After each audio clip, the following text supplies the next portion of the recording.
You've got the drones, you've got the skills, but for some reason, you're just hovering and you want to fly. Maybe you're wondering, what am I missing? What am I doing wrong?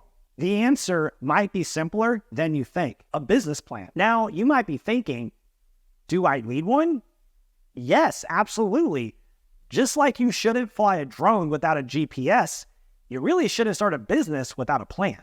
So in this video, what we're going to do is we're going to talk about what is a business plan, why is it important for all drone service providers, and of course, how do you build one? So by the end of this video, you're going to have a roadmap so you can actually have calculated movements instead of just going with the flow. So keep watching if you're sick of just hovering and actually want to fly.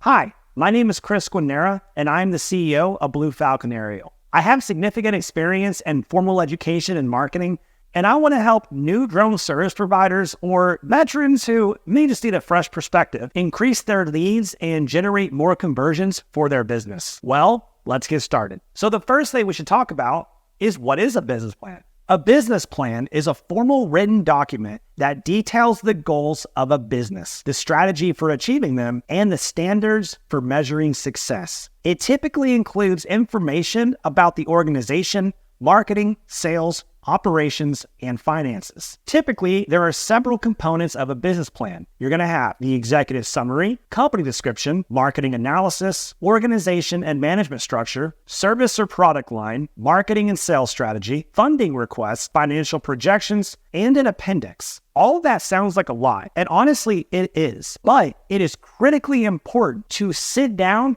and go through every single step and draft out all of it. Think of it like this: you wouldn't want to set sail without a compass and a map. It's also similar to playing football without an actual playbook. Although each football player is skilled individually, without a clear understanding of how they fit into the team, it's probably not likely they're going to win. Business plans are very critical for a few reasons. For one, they set a very clear direction.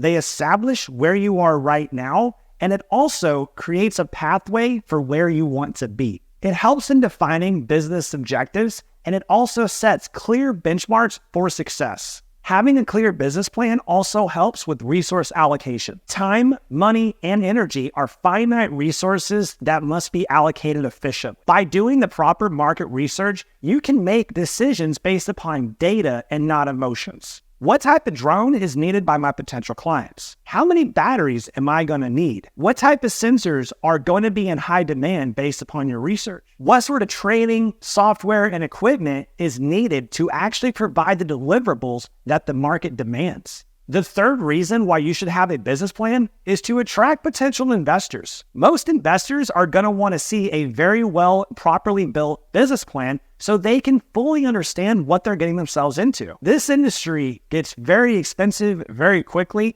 and you may need an investor more than you think. The next reason has to do with risk management. A proper business plan will also help you in mitigating your risk. We've already discussed the high risk of failure for any business, but as a drone business, it could be even higher. There are a ton of regulatory risks, legal risk, technological risk, and also new market participants entering every day. This is a fastly growing industry, and that is inherently risky. Having a properly crafted business plan will also help you with your strategic planning. I've discussed in previous videos on the importance of targeting specific demographics with your unique selling propositions.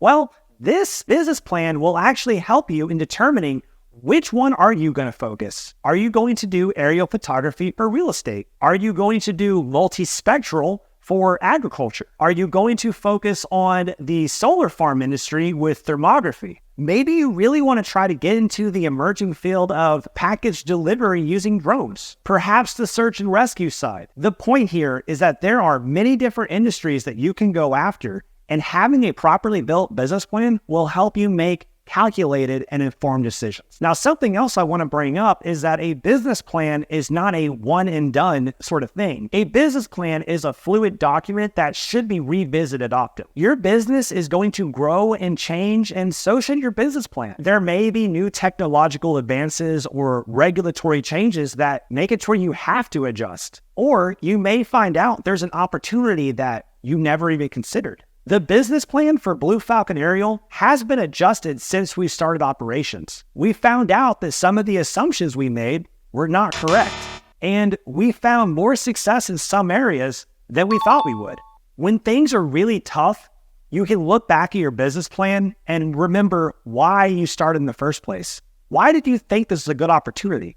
It can oftentimes give you clarity and a direction. A business plan can also help you when you're trying to make tough decisions. Our business also has 4 founding members, so the business plan helps whenever it's really hard for us to come to a decision. So now let's go ahead and dive into the individual components of the business plan. The first thing that you're going to see is actually the last thing that you're going to write. This is going to be the executive summary. The executive summary is a brief overview of your entire business and is like a snapshot into what is going on. This is going to concisely describe your business. You're going to present your business concept, any financial features, what your current business position is, and any major achievements. Think of it this way. The executive summary is the TLDR. This is the bottom line up front. This is the one document that you're going to give someone if they're asking about an overview of your business. After your executive summary, then you're going to go into your business description. Typically, your business description is going to start with your mission statement along with your values. So, for instance, our mission statement at Blue Falcon Aerial is to make cutting-edge aerial lidar solutions available for all surveyors. Now, obviously, we can tailor solutions with lidar for more than just surveyors. However, when it comes to our decision-making, we always fall back on our mission statement to make it as accessible for surveyors as possible. This includes our unique selling proposition, our marketing, our sales, our equipment that we purchase, the deliverables that we offer, the terminology we use, and where we allocate our resources. We want to provide as much value as possible to surveyors, and every one of our decisions reflect that. The next section of your business plan is your market analysis. This section is really going to dive in to the industry description and the outlook.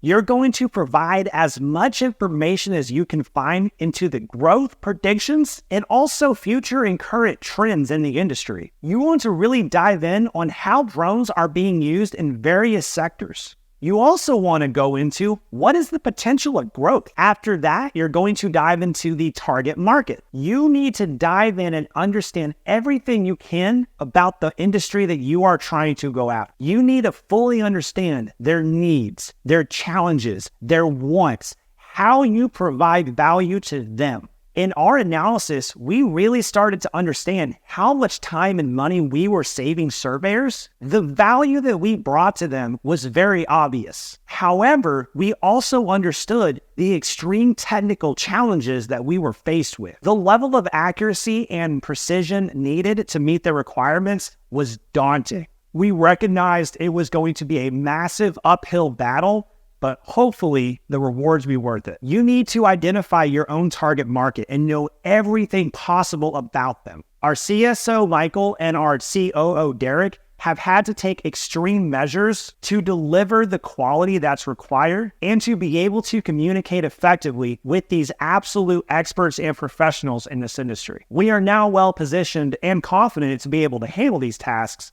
but it wasn't easy. So I have a question for you, and I want you to leave it in the comments below.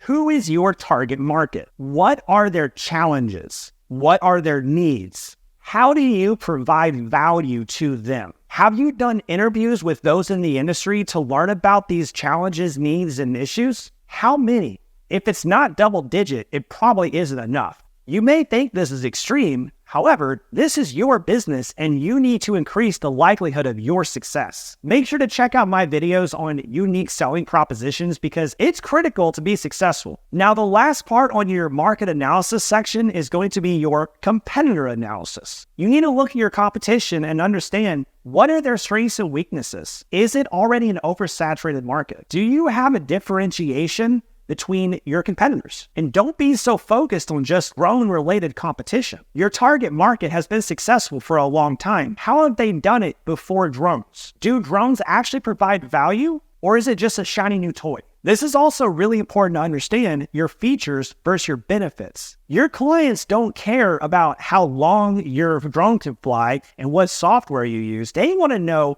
what deliverables are they going to get and what value are they going to get from those deliverables. The next section of your business plan goes over your organization and management. This section goes into the nitty-gritty on exactly how your business is formed. What sort of a business structure do you have? Do you have a partnership, sole proprietorship, LLC, S-Corp? There's lots of different options here. I will be making videos that go further into each one. Are you going to have an accountant? How are you going to file your taxes? And are there any other aspects that are going to increase your administrative complexity? For example, I already mentioned how my business has 4 founding members. That obviously increases complexity. Are you going to have outside investors? These are all things that absolutely need to be in your business plan. The next portion goes over your management and your team. Your management and your team does not have to be part of your founding members. For example, you don't have to have a lawyer as part of your founding members, but you do need to have someone you can contact for legal advice. Same thing for an accountant, also human resources. What role are you taking in your company? Are you just a drone pilot? Do you process your own data? Are you going to develop your own website, or are you going to outsource it? This is a really good way to identify gaps in your current strategy. The next part of your business plan goes over your services. What are you offering to clients? In this section, you need to do a full description of your services. You need to detail the benefits and also the uniqueness of what you're offering. Don't just say you're offering drone photography. For example, we're not just going to put that we offer aerial lidar. Instead, we're going to say highly accurate and dense digital elevation models with contours of a variety of file types, which allows you to import it directly into your CAD software. Although lidar is the way we capture the data, the actual deliverables are different depending upon the services that they want. Now, although lidar is obviously how we capture the data, that's not the deliverables the client is actually wanting. In this section, I would also list out pricing models. Are you charging by the hour? Are you charging by the job? Are you charging by the photo? Are you charging by the acre? Do you offer bulk discount? These are some things that you can place in the product descriptions, and you're also going to place it later as we go through the business plan. The next thing we're going to go over is the product life cycle. As we know, the drone industry is rapidly evolving with technological advances happening daily. How long can you safely assume that your product is viable and won't be outclassed by something different? The next part of the business plan goes over the marketing and sales strategy, which of course is my favorite. This part really dives into creating a marketing plan, including brand development, positioning in the drone market, pricing strategies, and promotional methods. This is also the section that I like to clearly articulate the sales funnel and follow the buyer's journey from awareness all the way down to action. If you want to learn more about sales funnels and why they're so critically important for a drone business, make sure to watch the video right here. Having that proper marketing plan developed is very important to increase your brand awareness and also increase your efficiency of your promotions. The more efficient your marketing plan is, the less time and money you have to allocate towards your sales promotions. Now, speaking of sales, this is also where you're going to go over your sales strategies. And I touched on that a little bit already. Are you going to do bulk discounts? Are you going to do an online demonstration? Perhaps you're going to do a referral bonus. Speaking of referral bonuses, Blue Falcon Aerial does have a referral program in place. So if you know anyone, surveyors, land developers, civil engineers, power distribution, construction, really anyone who could use topographic data using lidar, send them our way. And if it turns into something, we'll give you a kickback. Make sure to email us at info@bluefalconaerial.com to get more information on the program. Enough of the shameless plug, let's get back to the content. The next section goes over your financial projection. The first thing you're going to have is your financial statements. These documents are going to help you understand the financial health and future of your business. It's very important to make realistic financial goals and projections using this information. Don't forget, you're going to have a lot of costs, such as your equipment, your software licensing, your insurance, and of course, don't forget about marketing. Now, this is also the section where you're going to be going over your financial requests. If you do need funding, you're going to have to be able to articulate it in a very clear and compelling way. If you like this content, please let me know down below, and of course, like this video. If you're new to the channel, make sure to check out our introduction to marketing video. I'm going to have that link right here. And make sure to subscribe so you don't miss new content. See you guys in the next video.